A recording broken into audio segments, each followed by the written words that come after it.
Ok. Bonjour à tous, bienvenue dans La Parlotte. La Parlotte, c'est un format qu'on développe avec l'Université Gustave Eiffel dans le cadre de la mission Développement durable et responsabilité sociétale. Du coup, on va développer plusieurs formats, notamment des conférences, des débats et des entretiens sur les thèmes de sociétaux autour de du coup, les problématiques sociales et environnementales. Et La Parlotte, ça va être un format plutôt informel où on va inviter des étudiants ou des gens issus du monde associatif du coup, qui viennent directement de l'université ou de l'extérieur de l'université. Thibaut et moi, on est étudiants à l'université Gustave Eiffel en école d'ingénieur et on est spécialisé sur les questions liées à l'énergie. Et on a lancé ce projet pour essayer de stimuler l'engagement étudiant au sein de l'université et aussi informer en partageant les informations sur les contraintes environnementales et leurs conséquences sociales. Et du coup, c'est dans cette dynamique que, en début d'année, avec Nicolas Liénard, on a lancé les groupes de travail de la COP2 étudiante, dont Quentin, ici, va nous parler. Du coup, bonjour Quentin, bienvenue dans le studio de Radio Rec. Comment est-ce que tu vas? Bonjour, merci pour l'invitation, Théophile et Thibaut, c'est sympathique. Et moi je vais plutôt bien, un petit peu exténué quand même de ma semaine, mais plutôt bien. Du trajet aussi, parce que c'est pas dans le centre de Ouais, Paris. Et est-ce que tu peux te présenter brièvement tes études, quel engagement associatif tu as eu? yes. Alors moi c'est Quentin, du coup j'ai 25 ans. J'ai fait des études d'ingénieur à Grenoble INP, NCCube et FELMA. Je me suis spécialisé en traitement de signal, informatique, électronique. Et ensuite j'ai fait un double diplôme en physique, sciences de l'espace et électromagnétisme à KTH en Suède. Euh, et voilà, en termes d'engagement, moi, je viens à la base de la campagne plus. Et mon père étant agriculteur aussi, j'avais je pense, un contact privilégié avec la nature et les animaux. Donc, depuis assez petit, je suis assez un peu sensible sur ces questions. Après, ça s'est vraiment développé quand j'ai été en Suède. Et que là, en fait, mon premier argument, c'était un peu économique. J'arrivais pas trop à me nourrir à pas cher en achetant de la viande et des produits en fait animaux. Donc du coup, j'ai décidé d'arrêter les produits animaux. Je me suis rendu compte qu'il y avait beaucoup de plastique aussi, de sacs plastiques dans les magasins en Suède. Ça m'a pas trop plu. Puis après, il y avait Greta du coup qui organisait ses petits sittings le vendredi devant le Parlement suédois. Donc moi, je suis allé voir avec des potes allemands. Et puis on a commencé à discuter un petit peu, et puisque c'était l'époque où c'était encore possible de discuter avec elle, tout simplement dans la rue. Et donc, moi, elle m'a un peu sensibilisé à l'écologie de manière un peu plus politique. Et, euh, et puis après, du coup, je suis revenu en France. Aussi, j'ai compris ce que c'était que la crise des Gilets jaunes.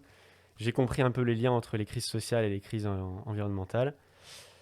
Et du coup, l'an dernier, j'ai été coordinateur de la COP d'étudiantes. Donc, je vous présenterai un petit peu tout à l'heure, du coup, parce je suis là pour parler de ça. Et puis là, je poursuis mes engagements, mais plus du côté politique en ce moment. C'est un parcours intéressant. Pas tout le monde qui a pu rencontrer Greta au tout début. Du coup, est-ce que tu peux nous décrire la COP d'étudiante, comment ça fonctionne, quels sont les objectifs? Ouais, tout à fait. Alors, la COP d'étudiantes, c'est une association étudiante qui a pour vocation d'accompagner les établissements de l'enseignement supérieur à effectuer leur transition socio-écologique.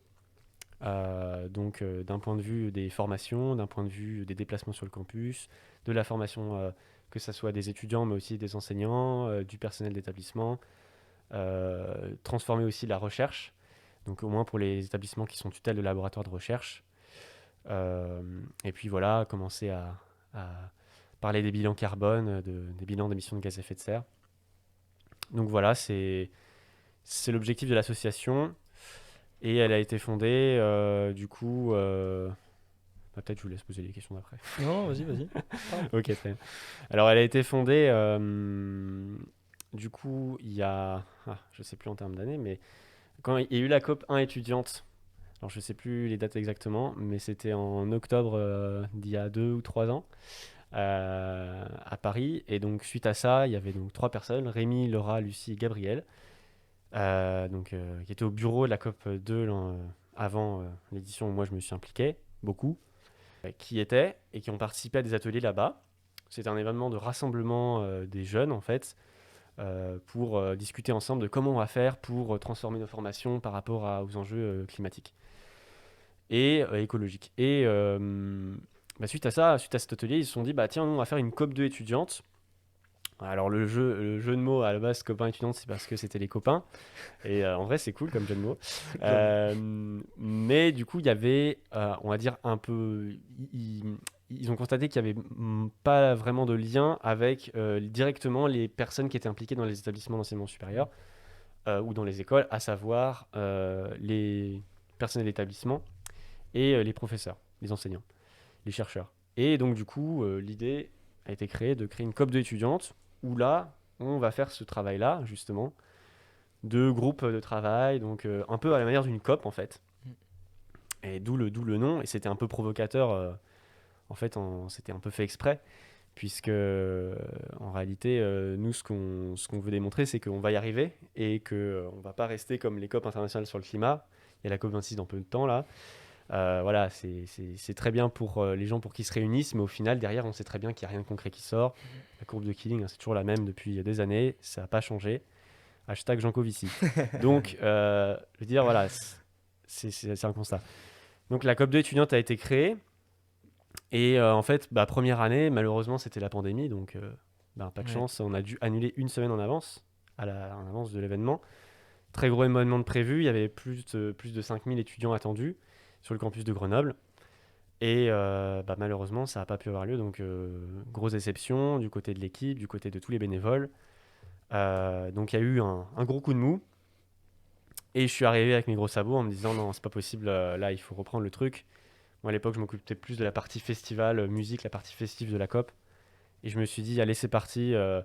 J'essaye de relancer un petit peu la dynamique. Alors, j'ai discuté un peu avec les Rémi, Laura, Lucie. Gabriel, et j'aurais dit là il faut faire un truc. Donc tout l'été on a discuté, on a fait des petits groupes de travail, on s'est dit comment on relance l'assaut. Et du coup on s'est dit ouais il nous faut des gens permanents sur l'assaut, donc on va prendre des gens en service civique pour avoir au moins des gens qui travaillent, on va dire pas forcément, alors on dit pas travailler normalement, mais disons de manière plus constante que juste des bénévoles et étudiants qui travaillent sur le temps de midi ou le soir quand ils peuvent. Et donc du coup l'an dernier on a relancé le truc, et du coup Florent... là, du coup, était président de l'asso. J'ai pas mal travaillé aussi avec Manon et avec Tim, qui était du coup en service civique. Et du coup, on a relancé la dynamique. Et cette fois-ci, on a créé des groupes de travail, mais il fallait inventer un truc pour que ça puisse fonctionner, même en cas de reconfinement. Ouais. Donc, on avait plan A, plan B, plan C, plan 1. Et donc, évidemment, 15 jours avant l'événement, reconfinement complet. Donc, on avait bien fait de prévoir tous ces plans-là. Donc on a pu créer ces groupes de travail en fait en amont de l'événement. Donc l'événement c'était quoi? L'événement s'appelait la COP d'étudiantes, l'association s'appelle aussi la COP d'étudiantes. L'événement, il y avait un festival où on invitait des personnes, des conférenciers, des conférencières pour discuter de sujets très vastes autour de l'écologie et des problèmes sociaux, donc c'est très très vaste. On avait aussi la partie forum où on essaie de faire venir des ONG, pas que des entreprises, engagées, et on essaie de les discuter avec les étudiants et les étudiantes pour qu'ils puissent trouver quelque chose d'autre que les forums habituels des entreprises qu'on a dans nos écoles avec Total, Engie et MBDA. Je parle pour ma paroisse. On a ça aussi. Bon, il n'y a pas que ça évidemment, mais voilà, je parle... voilà. Et il y avait une autre partie, c'était la partie COP, justement, où on organisait des groupes de travail entre enseignants. Donc il y avait un groupe d'enseignants avec 4. On conseillait des groupes de travail de 12 personnes, donc 4 enseignants-chercheurs, 4 étudiants et 4 personnels de l'école, donc ça pouvait être administratif ou technique. Donc un tiers chacun, et puis 2 étudiants qui en fait étaient en facilitation et prise de notes pour les groupes de travail, ce qui permettait de donner un peu plus de légitimité aussi aux étudiants. C'est un peu l'idée de la COP d'étudiante, c'est vraiment d'accompagner les établissements d'enseignement supérieur, mais avec des étudiants, c'est fait par les étudiants et en intelligence collective. Ça, c'est vraiment le cœur du processus. Ouais, moi, pareil, j'ai trouvé ça vraiment intéressant parce que il y a vraiment des exercices où en fait, on réunit toutes ces personnes de l'université, enfin, ou d'une école, du coup, dans notre cas, et tu les mets ensemble, ils discutent. Et j'étais étonné à quel point, en fait, ça se passait bien. Enfin, genre, c'est le genre de choses qu'on fait vraiment jamais sur aucun aspect. Mais là, on a pu discuter des formations, de la mobilité, de la consommation sur le campus, de la restauration, enfin, de beaucoup de choses qui parfois sont un peu tabous ou quitte, on n'ose pas forcément parler avec des professeurs de qu'est-ce qu'ils devraient faire dans leur formation et tout ça. Et le fait de discuter avec eux, ça permet aussi de voir leurs contraintes. Et eux, ça leur permet aussi d'avoir un retour des étudiants. Et vu que c'est sans jugement, c'est très ouvert. Enfin, moi, je sais pas si Thibaut confirmera, mais Moi, je vraiment, partage ton point de vue. Ouais. il y avait une super bonne ambiance. Et pareil, dans les 5 groupes de travail qu'on a fait, genre, tout le monde était vraiment hyper heureux. Et au début, les gens avaient un peu d'appréhension de se réunir chaque semaine pendant 2 heures. Et finalement, en fait, tout le monde est trop content. Et puis à chaque fois, au début, on discutait on faisait un petit récap de la session précédente, on discutait ce qui nous avait plu ou pas plu. Et puis on redéveloppait les idées. Et pour ça, je propose à tous ceux qui veulent de recommencer cette année, parce que vraiment, c'est une super expérience. Et ça permet aussi de rencontrer beaucoup de gens. Et, Ça me fait chaud au cœur. Non, c'est vrai. C'est super cool d'avoir des retours comme ça en direct de personnes qui ont participé parce que, en fait, comme on était une session en ligne, hein, c'était pas évident une fois qu'on a eu terminé notre week-end, donc c'était 10 et 11 avril. Et ben en fait, on a fermé on a éteint les écrans et c'était terminé quoi. Ouais. Donc ça fait vraiment du bien d'avoir des retours en direct. Quoi. Carrément, carrément. Mais c'est vrai que le fait que ça pu être organisé par Zoom, nous, au début, on avait pareil, beaucoup d'appréhension avec Nicolas, parce que déjà que c'était un peu chiant pour tout le monde de déjà passer toutes ces journées en distanciel, puis le soir, encore une fois, devoir ouvrir son ordinateur pour passer 2 heures. Et en vrai, moi, c'était mes 2 meilleures heures de la journée, quoi. Parce que tu es beaucoup plus actif, tu es avec des gens que du coup tu apprends à connaître, et il y a une certaine complicité aussi, parce que tu te rends compte que tout le monde a les mêmes objectifs, et tout le monde ressentait cette même incohérence de soit recevoir des cours qui n'ont pas forcément de sens par rapport aux contraintes futures, soit donner des cours qui, du coup, posent les mêmes problèmes. Et pour ça, en vrai, on ne se rend pas compte à quel point il y a beaucoup de gens qui pensent comme nous, en tout cas, remettre beaucoup plus en question le monde qu'on l'aurait imaginé initialement. Et qu'est-ce que tu penses, comment tu penses que la COP2, cette année, en 2021, a si bien fonctionné, a pu réunir autant d'ambassadeurs être signé autant de fois finalement? Alors déjà, je suis flatté, merci. Ouais, j'ai vu la question et je me suis dit, oh tiens, c'est flatteur. Alors, qu'est-ce qui fait que ça a si bien fonctionné? En vrai, je sais pas. Alors, est-ce que ça a si bien fonctionné que ça? Oui, quand même, ça a pas mal fonctionné, c'est vrai. Je pense que le fait de travailler en intelligence collective, c'était un peu une première pour pas mal de professeurs, d'étudiants et de personnels d'administration qui ont été surpris par le fait que ça marche en fait. Et même en ligne en plus. Donc bon, c'est pour dire, en présentiel c'est encore autre chose, donc c'est encore mieux, je dirais. Enfin, c'est différent. Je pense que ça a fait un peu le succès. Après, on a pas mal planché dessus quand même, il faut dire ce qui est. On espérait avoir un résultat aussi. Après, le fait qu'en fait, on avait une technique un peu, ce que j'appelle un peu sandwich. À la fois, on avait, la COP d'étudiante, normalement, les COP, c'est vraiment une logique bottom-up, c'est-à-dire on part du bas pour aller ensuite exercer une pression pour faire des changements vers le haut et que ça retombe ensuite. La logique top-down, c'est l'inverse, c'est vraiment on part de grands accords qu'on signe et paf, ça descend. Et là, du coup, on a essayé de faire un peu les deux, c'est-à-dire en même temps, on a à la fois contacté les étudiants en tissant des réseaux parce que les étudiants, c'est super facile, ils communiquent super bien entre eux, ils ont des bons réseaux, ils maîtrisent bien les technologies.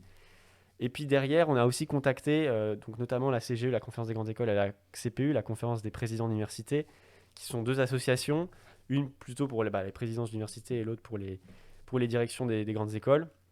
Et en fait, ça a bien fonctionné parce qu'eux aussi, et comme ils étaient partenaires, en fait, ils sont d'ailleurs toujours, ils envoient en fait des mails directement aux responsables des DRS, donc des développements durables et responsabilité sociétale. Désolé pour les acronymes, il y en a plein. À tout le monde en fait d'un coup, et ça permet à la fois de contacter les responsables des DRS, donc qui sont du personnel d'établissement, et les étudiants qui en parlent à leurs profs, les responsables des DRS qui en parlent éventuellement aussi au personnel, et du coup après, hop, tout le monde est au courant assez rapidement. Et ce qui fait qu'aujourd'hui, c'est vrai que c'est surprenant. Moi, je rencontre souvent des étudiants et des étudiantes. Quand je leur dis, ça te dit quelque chose, la COP d'étudiante? Ils répondent, oui, j'en ai entendu parler. Alors, des fois, ils savent pas forcément, hein, mais déjà, c'est cool. Ça montre que déjà, ça a bien fonctionné.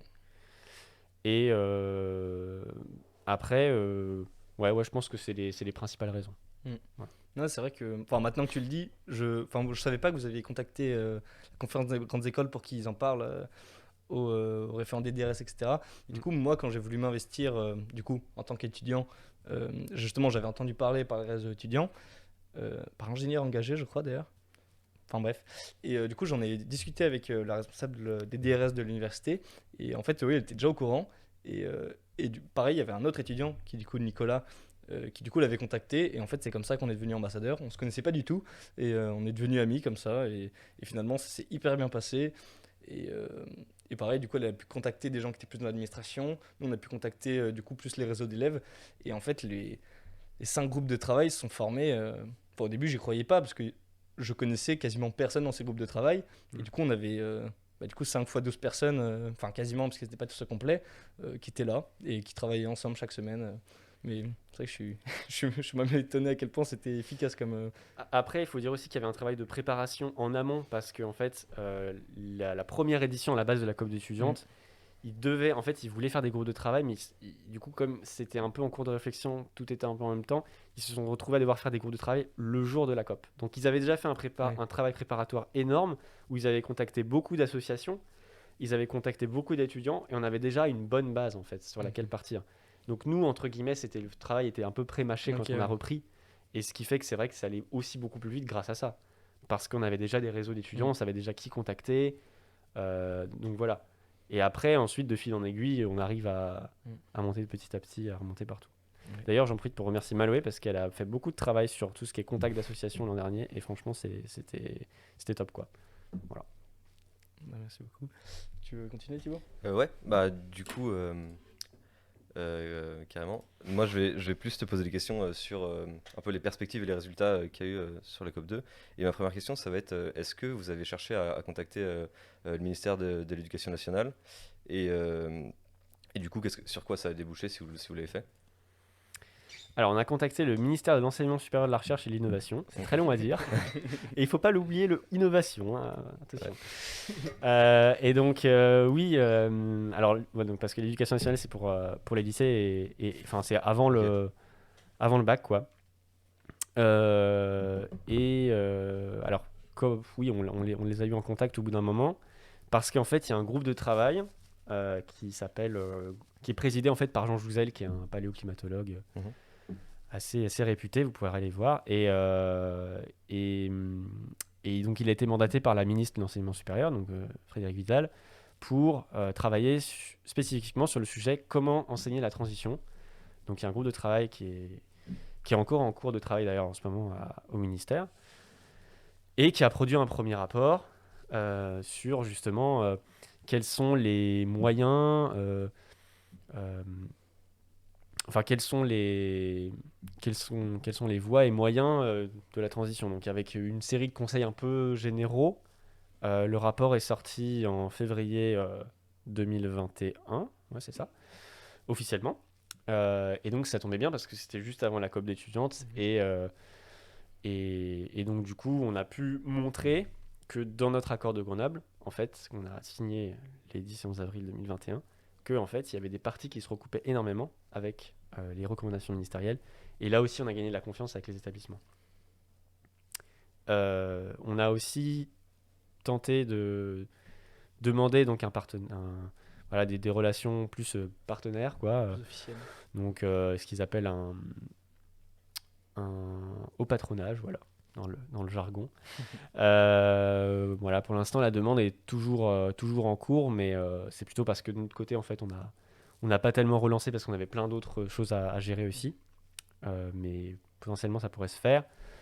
Euh, et puis là aussi, on est en contact maintenant un peu plus rapproché avec le GT Jouzel, justement, groupe de travail Jouzel, où voilà, il y a une partie du rapport, en tout cas du second rapport là, qui est plus opérationnel, donc celui-ci sur les freins leviers de la transition. Donc, parce que comme on a fait en fait ces travaux justement avec la COP2, on a produit un livre blanc de plus de 450 pages. Bah, ils se sont dit ouais bah, si on peut aller chercher un petit peu là, donc nous c'est en accès public, donc certainement qu'ils sont allés chercher. Et aussi on a une petite partie qui va être réservée à des orgas étudiantes, donc par les étudiants pour les étudiants, toujours une fois de plus, hein, qui va être probablement dans le rapport. On ne sait pas quelle forme encore ça prendra dans le rapport final. Mais on est en train de plancher là-dessus et ça avance. Et c'est cool parce que ça montre qu'il y a une certaine confiance envers les étudiants aussi maintenant. Ouais, c'est une bonne nouvelle. Donc c'est chouette. C'est une bonne nouvelle. Ouais, carrément, c'est une super nouvelle. Et je me demandais s'il y avait des thèmes, enfin des points d'accord qui revenaient souvent, qui ont été plus fréquemment signés dans les universités.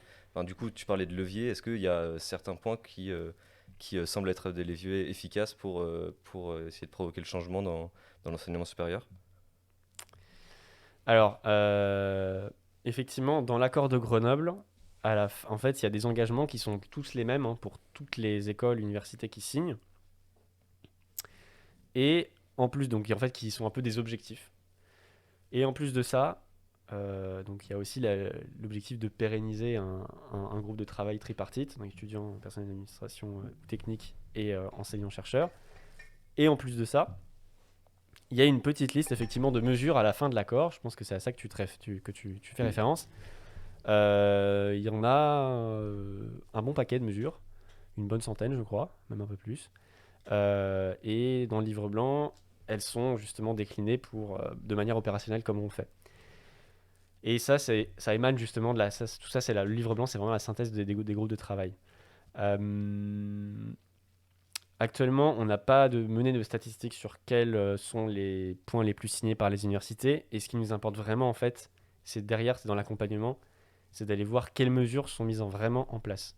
Ouais. Parce que signer, c'est bien beau, mais est-ce que derrière, il y aura quelque chose qui va être mis en place? Ok. Et du coup, question. vous prévoyez dans cette dynamique de faire un peu un état de l'avancement, je sais pas, ou un suivi au fur et à mesure des années de qu'est-ce qui a été plus ou moins respecté, mis en place par les universités? C'est l'objet principal de la pérennisation de la COP2. On va continuer du coup avec l'asso. Elle va probablement se renommer, elle va d'ailleurs très certainement être renommée, puisque en fait on a envie de plutôt se concentrer justement sur l'accompagnement des établissements, le suivi des signatures, le suivi des engagements. Qu'est-ce qui a bloqué, qu'est-ce qui a marché. L'objectif c'est pas de dire ah bah vous n'avez pas respecté ça donc on va vous mettre une amende parce que déjà on peut pas. Et puis parce que c'est pas du tout l'objectif. L'objectif c'est plutôt d'essayer d'aider plutôt que d'être dans l'opposition ou dans l'imposition. Et la partie plus festival et forum, du coup, elle, malheureusement, on va devoir la laisser de côté. En tout cas, on s'en occupera plus avec cette association-là, puisque c'est beaucoup de temps et d'énergie. C'est très intéressant, c'est super, mais on a besoin de se concentrer sur vraiment le suivi des engagements, parce que c'est ça qui nous tient pas mal à cœur dans l'association. Surtout si elle est annulée chaque année. Voilà, surtout si elle est annulée chaque année. Alors là, on espère que ça sera un peu différent. Donc voilà, non, on s'occupera dorénavant surtout du suivi des signatures. Ok. Ouais, du coup, ma prochaine question, c'était qu'est-ce qui a fait que certaines écoles n'ont pas signé, par exemple? Mais je ne sais pas si tu as encore la réponse, vu que du coup, l'objectif de la pérennisation, c'est d'avoir ce suivi et de comprendre ça. Après, je ne sais pas si tu as des éléments de réponse déjà sur ce qui fait que du coup, certaines écoles ne se sont pas forcément engagées. Ouais, j'ai déjà quelques retours que je peux vous citer. Je sais qu'il y a certaines écoles, c'était parce que dans un diplôme spécifique à une école, il y a déjà beaucoup de matières et beaucoup de choses qui sont enseignées en fait. Et il n'est pas possible de rajouter à l'emploi du temps des étudiants et des étudiantes, notamment la formation de 20 heures qu'on exige dans l'accord de Grenoble sur la transition socio-écologique. Donc en fait, nous, ce qu'on demandait à la base, c'était pas d'ajouter des heures, hein, c'est bien de remplacer dans le programme. Donc effectivement, après, il y a un problème de compréhension, je pense aussi. Donc on essaie de faire comprendre un peu qu'est-ce que c'est vraiment qu'on essaie de faire. Et il y en a qui nous disent, oui, mais quand même si vous essayez de remplacer, c'est compliqué, et on en a conscience. Il faut aussi que les professeurs soient d'accord. Si tout le monde est d'accord, c'est pas de souci. Si les étudiants, les professeurs, les personnels de l'administration sont d'accord. Par contre, s'il y a une partie qui bloque, eh ben, il faut essayer de négocier, voir comment on peut avancer. Donc il y a encore, ça c'était un point assez bloquant. Euh, Après, ouais, après c'est aussi, bon, à certaines écoles c'était plus sur, ouais, c'était au début, mais sur les histoires de bilan d'émissions de gaz à effet de serre et notamment de réduction d'émissions. Ils n'étaient pas tout à fait d'accord déjà de devoir être obligés de faire un bilan d'émissions de gaz à effet de serre. Alors je rappelle quand même que c'est quelque chose qui est dans la loi, qui est obligatoire, hein, donc, Ouais. donc ne pas être d'accord avec la loi, bon après c'est C'est pour possible. les, hein, c'est mais... pour les entreprises de plus d'un certain nombre d'employés, donc c'est obligatoire. Ou Alors même oui, pour toutes c'est les pour plus de 400. plus de 400, d'accord. Voilà, Ok. donc 400 ou 200 ou 400, 400 je crois.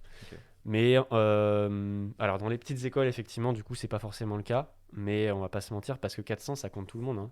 Donc tous les employés, ça monte vite en fait. Ouais. Donc, Surtout dans une université, c'est vite. alors dans les universités, c'est sûr que c'est oui. Ouais, Mais dans des petites écoles, peut-être ça va être moins le cas. Mais surtout qu'en plus maintenant la tendance c'est que toutes les écoles, tous se regroupent en université pour monter dans les classements de Shanghai. Je pense qu'on va arriver vite à une situation où tout le monde va être obligé de faire des bilans d'émissions de gaz à effet de serre.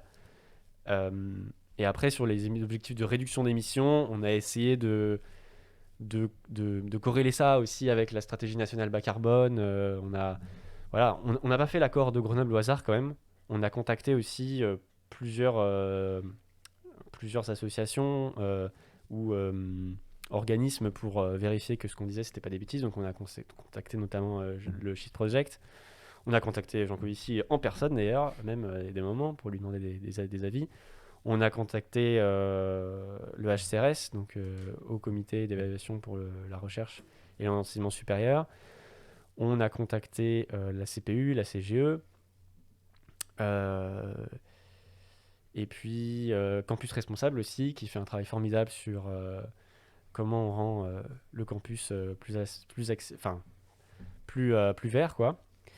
Et puis, avec encore d'autres associations, mais je les ai... Désolé, certaines, je les ai oubliées. Ouais, donc on a vraiment vérifié que tout concordait, quoi. Donc je veux dire, après, s'il y a des désaccords, ben, c'est aussi à discuter peut-être avec des personnes un peu plus au fait de ce genre de problématiques, quoi. Ouais. Et juste, je trouve ça intéressant de rajouter ça, c'est que sur les bilans carbone qui pourraient être faits par les universités, surtout quand il y a des structures qui se regroupent comme ça, en fait, ils pourraient être faits par des projets d'élèves tout simplement. Donc, s'il y a des universités qui nous écoutent, c'est facile quoi, à faire. Il faut regrouper des élèves qui sont dans une formation qui a plus ou moins un lien, et puis ça peut être un projet étudiant valorisé et valorisant en plus.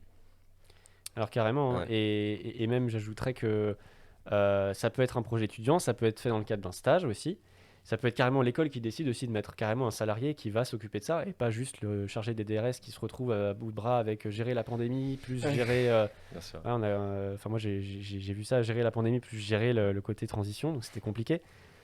Et puis, moi ce que je conseillerais en fait à tous les étudiants plus généralement, c'est d'essayer d'aller faire signer l'accord de Grenoble à leur école, à leur établissement, parce que dedans il y a plein de mesures sur lesquelles derrière ça fera un argument en fait. C'est un outil de plaidoyer vachement important en fait, l'accord de Grenoble. Et qui peut vraiment aider à aller plus loin dans les discussions que simplement juste on a des bruits de couloir, on en parle comme ça rapidement. Sur les histoires de bilan d'émissions de gaz à effet de serre, il y a aussi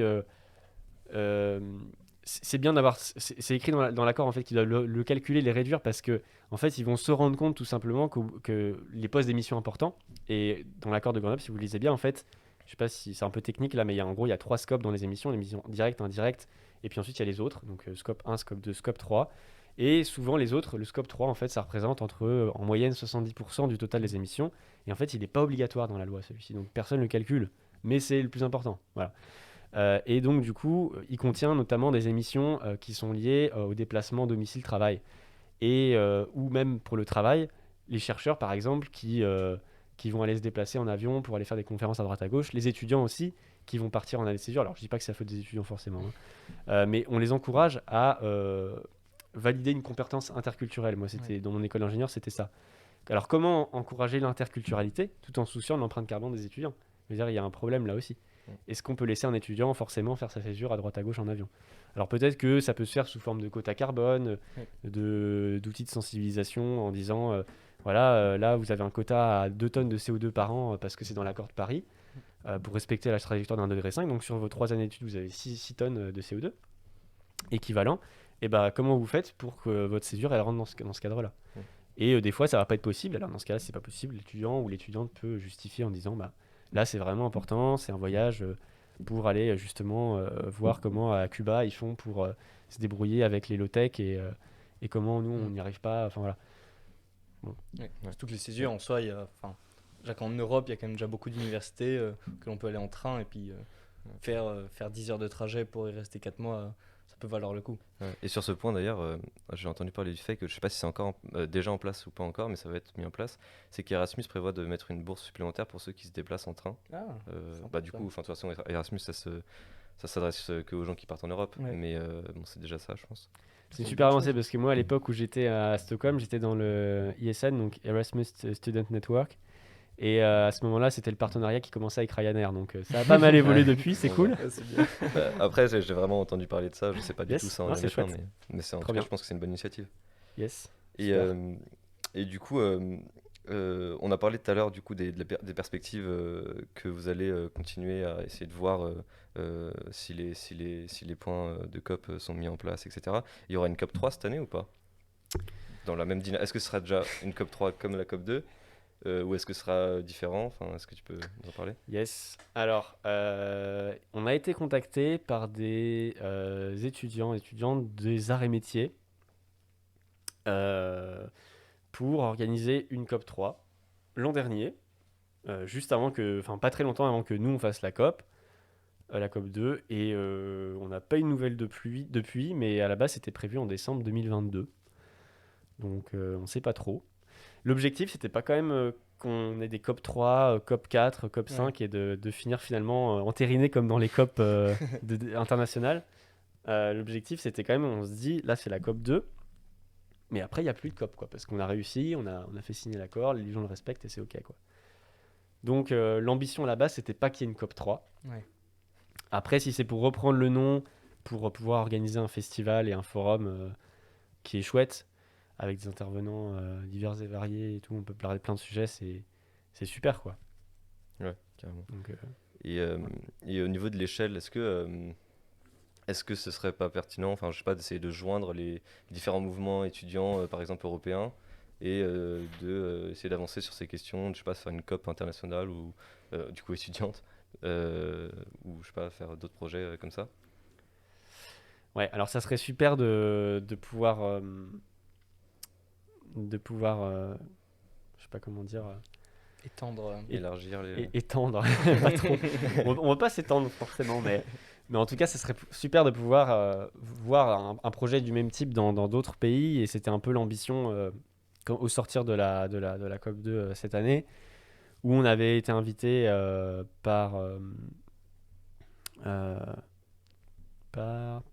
je sais plus, un organisme onusien, je sais plus lequel, à faire une conférence sur l'enseignement supérieur. Et au final, en fait, ça a été annulé à cause de la pandémie. Donc, on a pour ambition, en tout cas, effectivement, d'en parler aux autres pays. Après, pays européens, moi, j'ai commencé de contacter un petit peu des personnes au Parlement, en fait, qui pourraient nous aider, à la Commission, mais malheureusement, il n'y a personne qui, pour l'instant, est en mesure de lier à la fois l'enseignement supérieur et les problématiques sur l'écologie. En tout cas, j'en ai pas trouvé. Donc, si vous en avez, vous pouvez me les envoyer. Quentin.topin@copdétudiante.fr. C'est noté. .org, pardon, excusez-moi. Pas .fr, .org. Non, voilà. Et il n'y a pas eu d'autres mouvements qui s'intéressaient à comment faire évoluer l'enseignement qui venaient des étudiants dans d'autres pays? Enfin, t'en as pas entendu parler?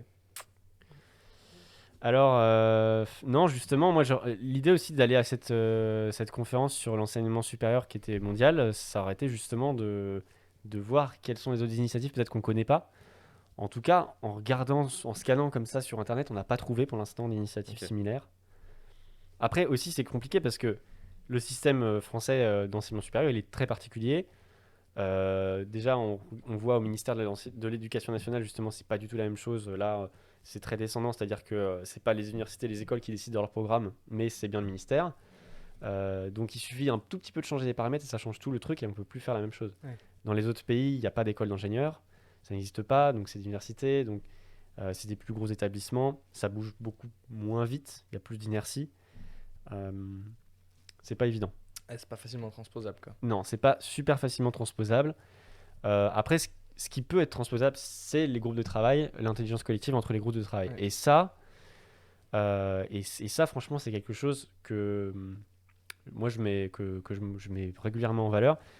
Et notamment, pour établir ces groupes de travail, on avait été aussi conseillé par, je me permets de la citer, par Mathilde Himer aussi, qui était garante à la Convention citoyenne pour le climat, et qui a, au même moment du coup où nous on faisait la COP d'étudiantes, nous conseillait sur comment eux ils avaient fait à la Convention citoyenne pour justement créer les thèmes, les différents groupes de travail. Alors nous on était sur une dynamique beaucoup plus courte, donc c'était pas du tout les mêmes objectifs, le même temps, mais elle nous a quand même pas mal conseillé là-dessus, et ça c'était très chouette, et je pense que voilà, la Convention citoyenne pour le climat pour moi c'était un grand succès, en tout cas au moment où ils ont travaillé. Après, ce qui en a été fait de la Convention citoyenne pour le climat, c'est autre chose. Ouais, Mais c'était un succès et je pense que c'est important de s'en inspirer. ouais, absolument. Je te laisse prendre la main si tu veux. Ouais. Comment tu penses que la COP2 étudiante complète le travail d'autres groupements ou ASSO comme je sais pas, le collectif pour un réveil écologique ou le Shift Project au niveau de leur approche? Du coup, je pense que c'est complémentaire, c'est des choses qui. Ouais, alors le Shift Project, c'est pas une organisation étudiante. C'est une association aussi, mais je pense que eux, donc c'est vraiment le laboratoire d'idées de la transition bas carbone. Donc ça va vraiment être on va aller réfléchir avec tous les acteurs de la société civile comment on va faire pour avoir une société post-bas carbone, quoi. Ouais. Donc c'est plus quelque chose de général et de très technique, très pointu, où nous, on n'aura pas l'expertise en tant qu'étudiant. Donc ils se complètent bien dans le Ouais. sens où eux, ils ont vraiment l'expertise technique.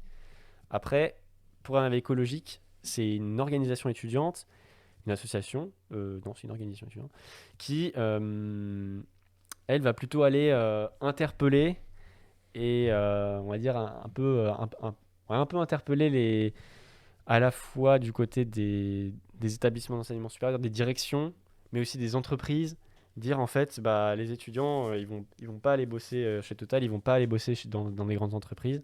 Si, voilà, point en fait. Mm. Donc du coup, eux, ils sont plus dans l'interpellation et dans le fait de s'infiltrer un peu. Nous, on s'infiltre aussi, mais on essaye plutôt d'être sur de la, on essaie de mettre les gens d'accord, quoi. Ouais. Genre des grandes masses de personnes qui vont essayer de faire C'est changer ça. Et après, je dirais qu'il y a un peu des étapes aussi. Souvent, c'est en fait, bah, après, pour un rêve écologique, nous, enfin, en fait, on s'entraide à chaque fois. Je veux dire, à la fois, nous, ils nous ont pas mal aidé sur avoir comment contacter les gens, comment organiser. Ils nous ont aidé sur des interventions. Et puis, nous, derrière, on leur donne un peu à manger aussi. On leur dit, bah voilà, il y a l'accord de Grenoble. Hop, ils peuvent en parler. Ils peuvent dire, bah regardez, là, il y a un petit plaidoyer. Hop, l'accord de Mm. Grenoble. Vous l'avez pas signé, bah, nous, on vous rappelle que vous l'avez signé. Nous, on n'est pas là pour dire ça à la COP d'étudiantes. Pour un écologique, ils peuvent le faire. Ils disent, ah, regardez, ils ont Ouais. signé la COP 2. Donc, voilà, c'est différentes approches. Ouais. Ouais, c'est que ton point de vue est intéressant de l'intérieur, mais en fait, je pose la question parce que justement, moi, je trouvais que les trois s'imbriquaient extrêmement bien parce que justement, comme tu dis, le Shift Project, ils ont une approche très technique et ils ont beaucoup de connaissances, ils ont des gens qui sont experts dans leur domaine et ils avaient fait, je crois, un rapport justement sur l'enseignement supérieur et comment on peut le faire évoluer.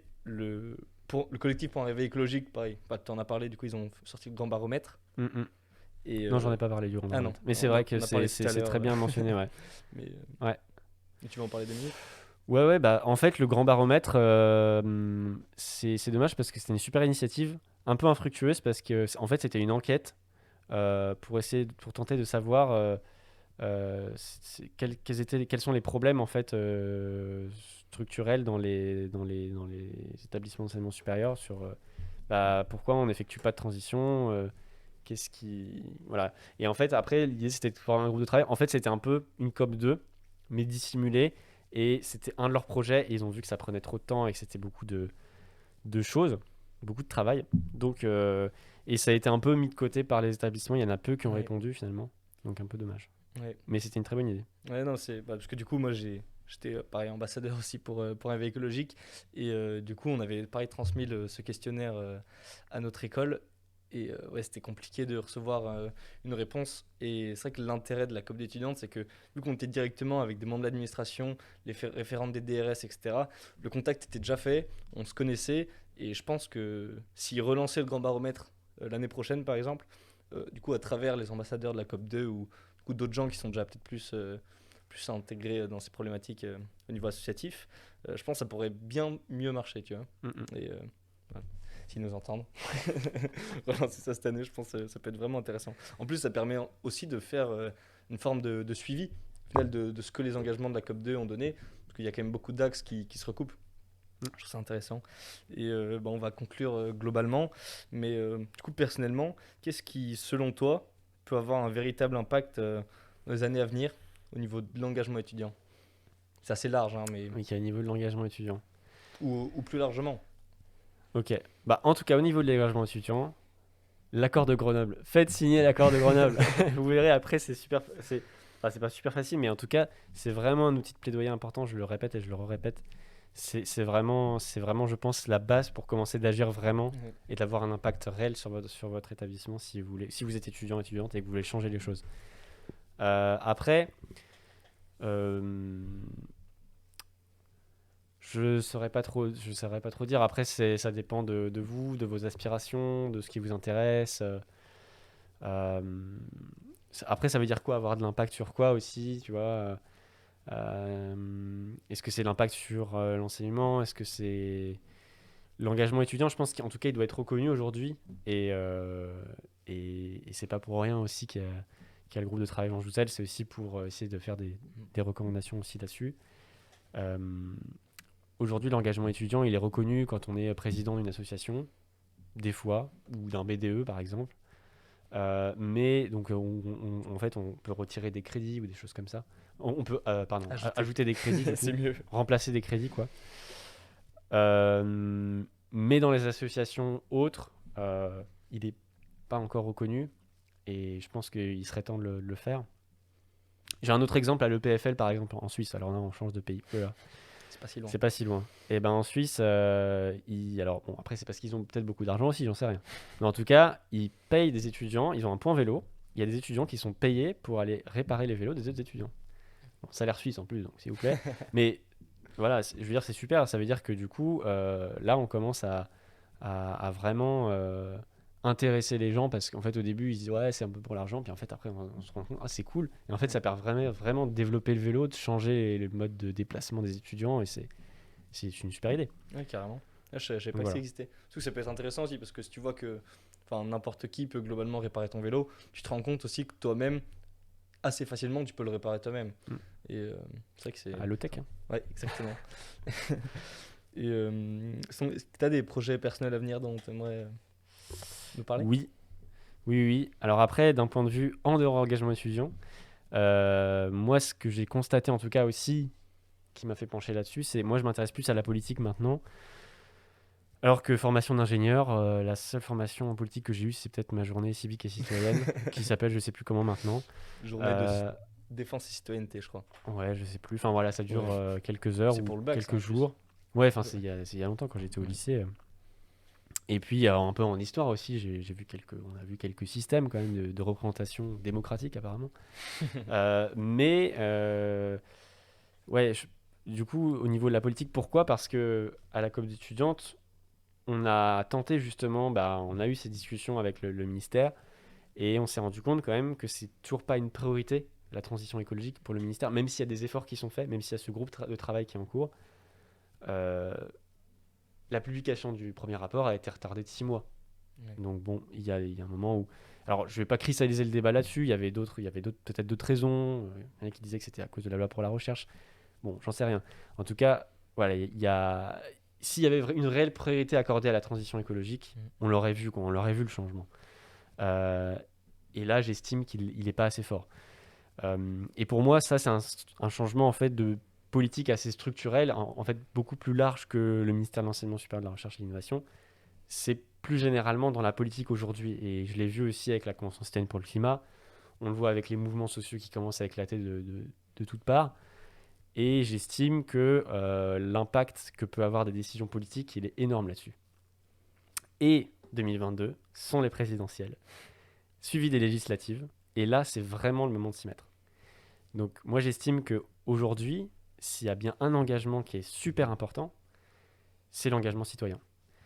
Et Alors après, je sais très bien que c'est pas forcément facile pour tout le monde. Tout le monde n'a pas forcément envie d'aller voter parce qu'on se retrouve pas forcément dans l'offre politique, parce que on ne se sent pas forcément écouté, les jeunes. Voilà, c'est parce que c'est pas. Il y a plein de raisons à ça. Il y a d'ailleurs une enquête en ce moment de l'Assemblée nationale, si vous voulez répondre, sur justement les raisons de l'abstention des jeunes. Parce que les élections régionales, Mm. 87% d'abstention chez les 18-24 ans, si je dis pas de bêtises. Donc c'est énorme. Et je pense qu'il y a vraiment un levier là à actionner. Et donc mon engagement, c'est la primaire populaire. Alors, je ne sais pas si vous en avez déjà entendu parler, mais c'est un mouvement citoyen indépendant des partis politiques qui vise à faire émerger une candidature de rassemblement pour faire gagner l'écologie et la justice sociale en 2022. Ça nous plaît. Donc voilà, c'est quelque chose en fait on essaye pas forcément de créer un parti derrière lequel tout le monde va se mettre, parce qu'on sait très bien que tous les partis existent et que s'il y a différents partis, c'est pas pour rien. Ils ont différentes couleurs politiques, ils ont différents avis. Mais on a quand même réussi à créer un socle commun avec la primaire populaire qui met d'accord 13 partis de gauche et écologistes. Même si l'écologie, pour moi, devrait pas être un parti, mais bon, bref, ça c'est un autre débat. Et dans ce socle commun, en fait, c'est le plus petit radical commun de toutes les propositions politiques qui sont faites par ces partis-là. Et ils arrivent à se mettre d'accord là-dessus. On les a fait travailler ensemble, en intelligence collective, ils arrivent à se mettre d'accord là-dessus. Et du coup, nous, ce qu'on dit, c'est simplement il y a 3 urgences: démocratique, sociale, écologique. Et pour y répondre, en fait, le socle commun y répond. Donc il suffirait en fait de le mettre en place. Et comme les partis sont d'accord avec ça, bah pas de souci. On peut le mettre en place, qu'est-ce qu'on attend? Et après, voilà, il y a des questions qui divisent la laïcité, il y a des questions qui divisent le nucléaire, il y a des questions qui divisent l'Europe.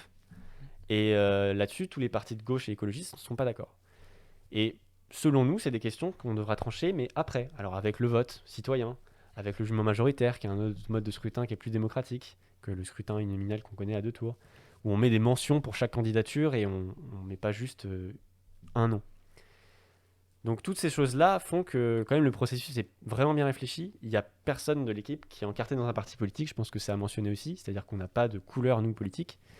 Même si des gens nous disent, oui, de toute façon, vous êtes quand même transpartisan parce que vous dites que vous êtes contre Macron et contre Le Pen et contre Zemmour. Alors, en fait, c'est juste que Macron, Le Pen, Zemmour, ils ne rentrent pas dans le cadre du socle commun. Ils ne sont pas d'accord avec le socle commun. Donc, s'ils ne sont pas d'accord avec la résolution des urgences écologiques, sociales et démocratiques, bah, je veux dire, ça sert à quoi qu'ils viennent au pouvoir? Écoutez la science, s'il vous plaît. Bah voilà, donc c'est simplement ça, en fait. C'est le discours de Greta. Donc, du coup, voilà, moi je pense que c'est un engagement vraiment important. Et notamment, on cherche pas mal de jeunes à la primaire populaire. Donc, j'espère qu'il y a beaucoup de jeunes qui écoutent ici. Et franchement, c'est une superbe association. On va faire une première action le lundi 15 novembre, là, une action nationale dans toutes les. Enfin, dans un maximum, je pense, environ 6 villes, avec à la sortie des établissements et des lycées, à la fin des cours, où on va montrer qu'en fait, les jeunes, on est là, et que du coup, nous, on n'a pas envie qu'on aille droit dans le mur en 2022, et on a envie que, quelque part, il y ait une union qui se fasse. Et donc, ça se fera par la primaire populaire ou pas. Si ça ne se fait pas par la primaire populaire, il faut que ça se fasse dans tous les cas. Parce qu'il y a un bateau, il y a plein de gens dedans, il y a plein de leaders politiques du bord écologiste et de gauche, et en fait, c'est comme si voilà, le bateau il est en train de dériver, il va foncer dans un iceberg. Et en fait, ils sont là en train de discuter. Moi, plus à droite, plus à gauche, plus à droite. Et en fait, du coup, le bateau, il fonce dans l'iceberg. Je crois qu'il y a un dessin en plus. Il y a un dessin là-dessus. Ouais, je me suis un peu inspiré de ça. Mais il est super ce dessin. Voilà. Ouais. Donc, je veux dire, il veut tout dire. Donc voilà, je pense que c'est un super engagement à faire. On est pas mal de militants, de militantes féministes, antiracistes. Et plutôt aussi sur les luttes écologistes dans l'association, et il y a une super ambiance. Donc voilà, si vous savez pas quoi faire cette année ou comment avoir de l'impact au maximum, franchement foncez. Voilà, donc c'est primairepopulaire.fr, vous avez le site. Vous pouvez aussi devenir bénévole et agir avec nous, et à ce moment-là, on agit tous les jeunes tous ensemble. C'est Voilà. super. Et je crois aussi qu'il y a un vote qui va être fait, ou il a déjà été fait pour justement élire ceux qui seront dans la dernière partie. Yes, alors du coup, il y a des parrainages qui ont été faits, donc du Ouais, coup, il y a c'est ça. des candidats et des candidates qui ont été proposés par des citoyens et citoyennes. Et on pouvait aussi proposer notre propre candidature. Alors, soit nous-mêmes, soit des gens qu'on connaît. Hein. Et puis là, la liste des parrainages a été les parrainages ont été Ok. terminés. Donc là, depuis quelques jours maintenant, la liste donc des 5 candidates et 5 candidats, donc discrimination positive assumée de notre côté, est publiée sur le site. Et d'ici le 30 novembre, il y aura la liste officielle des 10 personnes qui se présentent vraiment à la primaire populaire, c'est-à-dire qu'elles s'engagent à se présenter. Si elles perdent, elles ne se présentent pas à l'élection présidentielle. Et si elles gagnent, elles se présentent. Et la primaire populaire, le vote aura lieu du 13 au 16 janvier, au jugement majoritaire. Voilà. Très intéressant. Est-ce que tu as quelque chose à ajouter? Bah, C'était déjà une belle conclusion. je sais mais- pas, ouais. Non, bah merci beaucoup pour l'invitation, c'est chouette. Merci beaucoup d'être venu. Hein. Et, Ça nous fait plaisir. et voilà, même si c'est un petit peu, un petit peu loin de Paris, je pensais que c'était à Paris. Mais c'est quand même chouette, en tout cas, de te voir aussi en vrai, parce qu'on s'est vu plus en visio Ouais. qu'autre chose pendant la COP. Contexte de la pandémie. Voilà. Et non, bah, je voudrais remercier aussi quand même l'équipe de la COP2 avec qui j'ai pas mal travaillé l'an dernier. Parce que franchement, l'équipe était formidable. Et ça, je pense aussi, ça a participé à la réussite de la COP. Je ne l'ai pas mentionné tout à l'heure, mais je pense que c'est vraiment un point important. Donc, merci beaucoup à eux et à elles et eux. Et puis, bah voilà. Ouais, j'ai Merci. j'ai envie de les remercier aussi parce que moi aussi j'ai rencontré beaucoup de personnes et j'ai adoré faire ce projet. Bah, merci beaucoup et au revoir. Au revoir. Merci.